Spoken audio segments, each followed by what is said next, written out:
Hi everyone, this is Emiliana Martin, your host for Revivalist Conversations podcast, recorded yesterday, September 3rd, 2020. The topic of our conversation? Daniel Prude.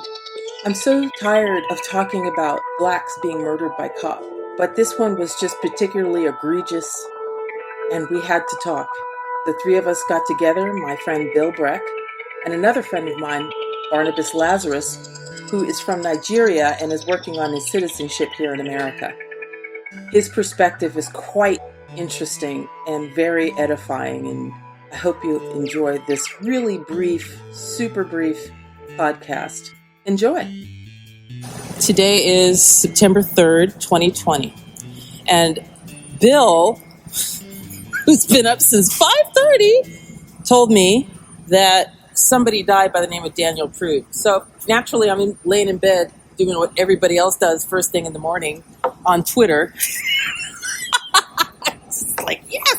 So I'm like, what happened? Daniel Prude. I'm like, who's that? So I immediately go to Twitter, type in Daniel Prude. Tell me, Bill, what was it you were mourning about this morning?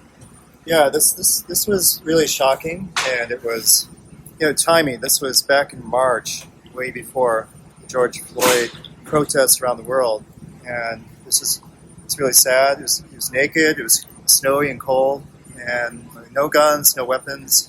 Fortunately, a body cam. He had been brought in for some mental health evaluation, released, and then his brother called for additional help. So it was a cry of help from his brother to get some help. Should have been a couple of social workers that showed up, not cops. Yeah, so in the middle of the night, he's just out on this cold street, naked. They just kill him within 2 minutes with a head cover, a so-called spit hood, heavy pressure on his head. He wasn't killed, but he was sent to the hospital unconscious. And he's been in a coma for all this time? For months, right? So he died recently. Now the family is reporting what has happened. There was a public press conference at the City Hall, and the family was blocked. Protesters were blocked. There was 2 rows of police and riot gear and dogs. I still find it so terrible. Unusual that the family was not allowed to participate. It was their relative who was murdered at the hands of their police officers. I mean, how dare they? So there's a lot of questions here. It looks like the investigation got taken away from Rochester and went to, I guess, maybe the state attorney general. Ooh, Letitia James, watch out. She's going to go, ooh. Yeah, so we just really Letitia don't know. Is going to be merciless. But all 6 of the officers stayed on duty, and the ambulance EMTs were there watching and didn't really do anything until like 5 minutes afterwards. It was a super uncaring attitude, to say the least. So this is not Minneapolis. I was just talking to a group this week about can you go back in time and change history, and Minneapolis was the flashpoint, but it should have been Rochester. It should have been many. It should have been Rochester. Many of these others before this. That's a really good point. Yeah, New York has had a lot of this going on. New York City, President of the Union, he is evil. He is vicious, in my opinion. He does not give a whit's butt about civilians. We saw it in his face, in his eyes. Was it the one who said that the politicians should respect us, they should stop treating us like shit? That's the one. Is that New York? New York. Holy cow. And you know what's interesting is that everybody has forgotten what Bill Barr said earlier. Bill Barr said, which was still fucking unbelievable to me, he said that people need to start respecting and treating cops better, or else they're going to find themselves with slowed response times in their neighborhoods, or maybe won't even show up. But he said this. How come nobody's resurrecting that? This is my friend, Barnabas Lazarus. That's right. What were your first thoughts when you were watching that video? The very first words out of your mouth were, It was horrific, just watching that being done to a human being. Watching that video, I could see the guy was already restrained completely, hands tied behind his back, so he wasn't any danger to anyone. The cops who were at the scene were properly covered, had their masks on, something like that. Some of them had like face coverings on. And then to watch them put the speed bag, try to tie it behind his neck, choke him up was too extra for a person who wasn't of any danger. He didn't have gun, he didn't have clothes.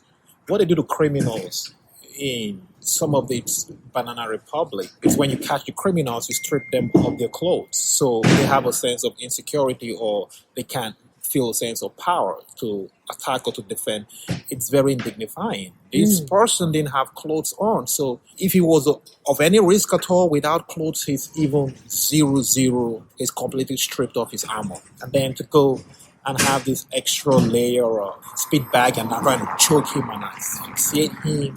Everyone just calm, like they're doing their job, like their job is just to choke and kill. Like, it's crazy. And then drag him to the hospital and he's in coma. And how something that is caught on camera and the system, the unions could see these things, wouldn't say anything about it, it's still normal, wouldn't have any preemptive corrective measures, wouldn't question the approach of the officers and all that until how many months later, 4 or 5 months later maybe, and now the public is beginning to question this. What has happened to the conscience of the police, in my opinion?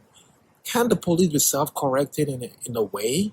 Do we need state attorney generals holding people extra accountable? Do we need leaders of thought, leaders of conscience, calling the eyes of the community to something that is seriously very horrifying at first glance? I'm just completely speechless. And I'm glad you mentioned leaders of conscience. We do not have a spiritual leader. Al Sharpton is not fitting the bill at all whatsoever. We don't have an MLK figure that is nationally uniting the nation. We don't have that. And so, of course, this whole movement is bubbling up from the people without any spiritual or moral guidance. I mean, it's basic moral, be nice, but there's not a whole lot of Jesus in it, which kind of concerns me. But nevertheless, I'm sick and tired of this BS. I mean, that could have been my brother. But here's the thing. Where the hell was the family in March? Why didn't they say something in March? My question is, when did the family see the video? When did the public hear about, see what we just But saw? didn't they see what was going on? They didn't watch. I mean, what were they doing? Having a couple of cocktails in the house? I mean, weren't they watching this? Weren't they distressed? Why wouldn't they bring this to the media? The question remains, what did the family know of in March? It sounds like, what did the family know and when did they know it? Yeah. It's like the context, George Floyd wasn't having mental health issues and stuff like that. The context could also be, this person, there are lots of suicides in America. There are lots of people who are committing self-harm in America. And for someone like that who had an antecedent that could be misconstrued, the only justice that could speak for a person like that is the body cams or people who are on scene, the eyewitnesses and all that. So my first reaction is, what did the family know and when did they know what they knew? If the family is knowing like we're knowing now, seeing this body cam released now by the police department or whoever like is being released now, then you really can absolve them of blame, because usually when things like this happen, the PR group in the Department of Police will go and give the family a different story, a smooth-out story. Like, we try to help him, he's in the hospital, he'll be fine, he was trying to hurt himself, his brother called for help. Like, it will look good for the books. It's until the camera shows up that you're like, oh my God, no, that wasn't what happened. And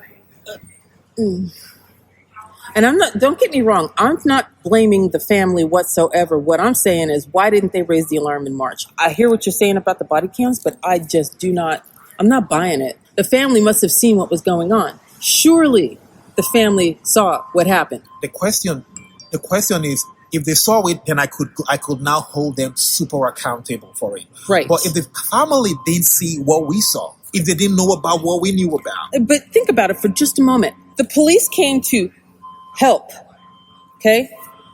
And suddenly he ends up in the hospital in a coma. Call somebody in the media. Call the New York Times. Call the local Rochester Rag.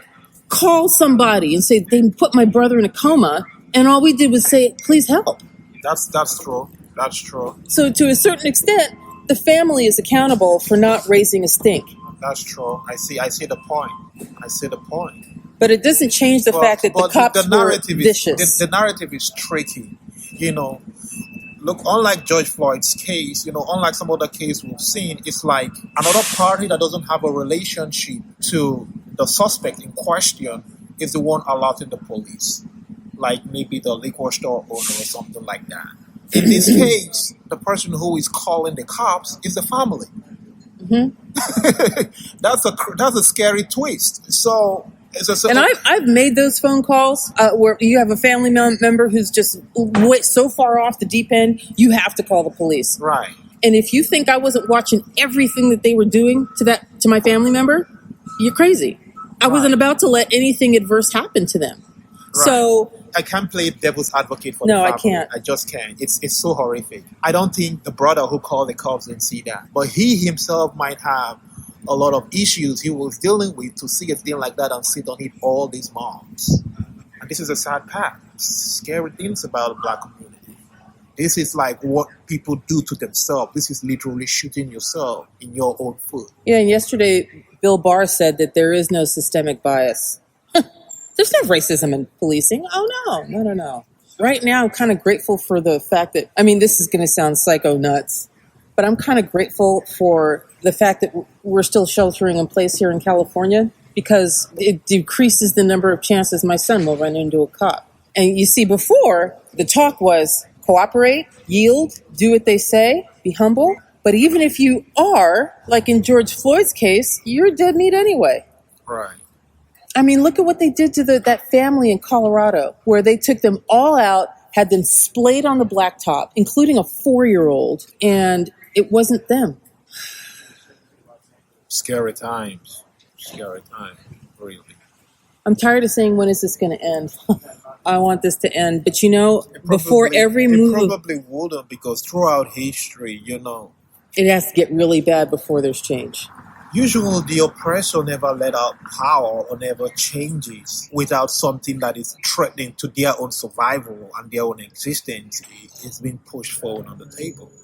Sometimes it's either a change in the power structure, maybe another world power rises up that is more favorable to the oppressed class and might demand the freedom of those people, or in maybe not another world power but another government that is more sympathetic to the oppressed and might decide to let them free, like during the time of Abraham Lincoln. But chances are that we may not be having any Abraham Lincolns anytime soon anymore, regardless of political party. And a lot of people like the privilege and the comfort that this system has birthed.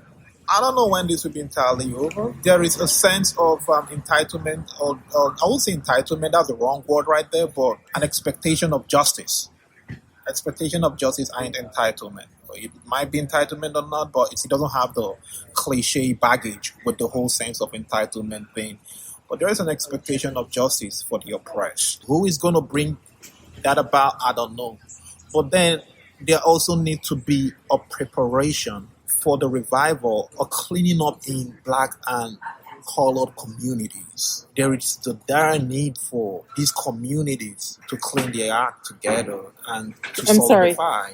To what? Clean their act together and solidify, because some of the things that we do in these communities are self-harm. Like? Okay, look at Chicago, for instance. Chicago is not so much cop-on-cop violence than gang-on-gang violence and, black-on-black violence and stuff like that. Some of these situations where Minneapolis was kind of different. So this is what some of these Republican politicians used to push back sometimes. And while you're talking about these things, they could show you statistics on black crime or murders that might be fivefold what cop is doing to these people. So that's the aspect of community cleaning up their act. The other time it was in the news, and a 2-year-old and a 6-year-old girl was gunned down in a crazy gang fight that it's not warranted. But now it's no more in the news, it's completely died out. But these are like innocent people lost out, but this is not a cop on cop or cop on civilian crime. So argument doesn't come forth so strong if while you're expecting to be treated right, you're cannibalizing your own at that rate. So okay. That is just... But that still doesn't justify... Of course, it doesn't justify. The black on black crime, the key issue with that, honestly, is what we talked about with Stuart Perelliot. He's a pastor in San Quentin. The issue is fatherlessness. A lot of these black kids, the father is either absent or abusive or violent and in and out of jail. Consequently, they're more subject to gang warfare and what have you. That's what this is. And this is born out of the lawless police force. The laws were created during slavery, and once slavery ended, the laws were not changed. They were never supposed to favor blacks. In fact, they were supposed to enslave them hence prisons. It doesn't change the fact that the culture, the police culture, must change. Not might, not could, must. No ifs, no ands, no buts. And I'm tired of giving them an excuse. I'm tired of hearing it. And in this case, I better not even remotely think I heard the cops were threatened. Their lives were threatened. No. That's not what this is. No, that's far removed from what that is. This to me is cut and dry. But of course, they're going to obfuscate. They're going to relegate it to something else. And Letitia James is going to kick some ass. I cannot wait. Yeah, and we talked about the police union, right? They're the ones that are going to come up They're going to be vicious. all the arguments, right? Yeah. If they're of the same ilk as the New York City Police Union, yeah, it's going to be ugly. And it shouldn't have to be. Their peers should be upset with what took place because it puts them in a bad light. Because this incident makes the entire department look bad. Yeah, so I heard that San Francisco has lost a lot of police officers recently.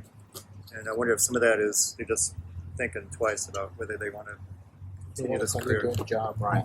But it's not just police issue; it's a society issue. People don't care about this. I'm embarrassed to be an American right now. Well, see, this is the problem. It's everywhere, right?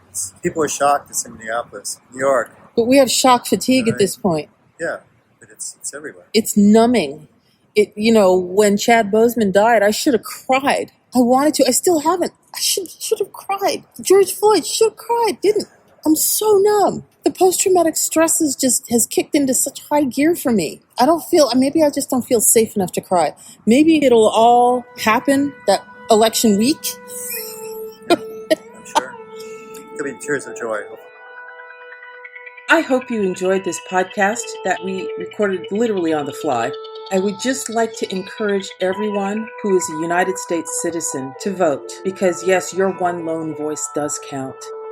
In one race in 2018, I believe it was, or 2017, it was a tie, and the winner was picked out of a basket, a piece of paper with their name on it, picked out of a basket. So yes, one voice, one vote, your voice, your vote counts. I'm not going to tell you how to vote, but just make sure that you do. Furthermore, make sure that you plan ahead for your vote. Be certain that you have made all the proper arrangements. Understand your ballot. Understand what the requirements are for the vote to be validated. Furthermore, I don't recommend sending it through the post office. I recommend dropping it off at your local registrar of voters. It's important this year now more than ever to make a decision and to make a choice. Be sure to bring Jesus into the ballot box with you. So, the Lord be with you until we meet again, which will be an interview with Claire Mack, the first African-American mayor of San Mateo. She's a lifelong resident and she's amazing. She also owns her own bakery business that is most profitable, and it's run out of her home, a true small business. All right, well, I'm going to go and get busy and start editing all those little bits and pieces for you. Thank you for listening. Thank you for watching. Thank you for your generous contributions and your subscriptions via Patreon. Be at peace. Walk in peace. Peace out.